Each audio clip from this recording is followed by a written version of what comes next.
హైదరాబాద్ అభివృద్ధికి ప్రధానంగా 3 రంగాలు కారణం. ఒకటి ఐటీ, రెండోది ఫార్మా, మూడోది రియల్ ఎస్టేట్. ప్రపంచవ్యాప్తంగా ఎన్ని సంక్షోభాలు వచ్చినా హైదరాబాద్లోని ఈ 3 రంగాలు మాత్రం తట్టుకుని నిలబడ్డాయి.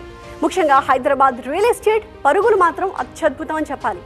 ఈ దేశంలో మరే నగరానికి లేనంత స్పీడ్ మన రియల్ ఎస్టేట్ రంగానికి ఉంది. ఫోర్త్ సిటీ అనే ప్రకటన రావడం ఆలస్యం.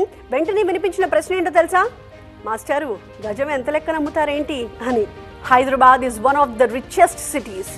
ముత్యాలు అమ్మేవారు ఇక్కడ, అందుకే సిటీ ఆఫ్ పర్ల్స్ అని పేరు. హైదరాబాద్ అత్యంత సంపన్న నగరం కాబట్టి ఎక్కడెక్కడి వాళ్ళు వచ్చి ఇక్కడ పాలించారు. నిజామైతే హైదరాబాద్ని ఒక ప్రత్యేక దేశంగా చూడాలనుకున్నాడు.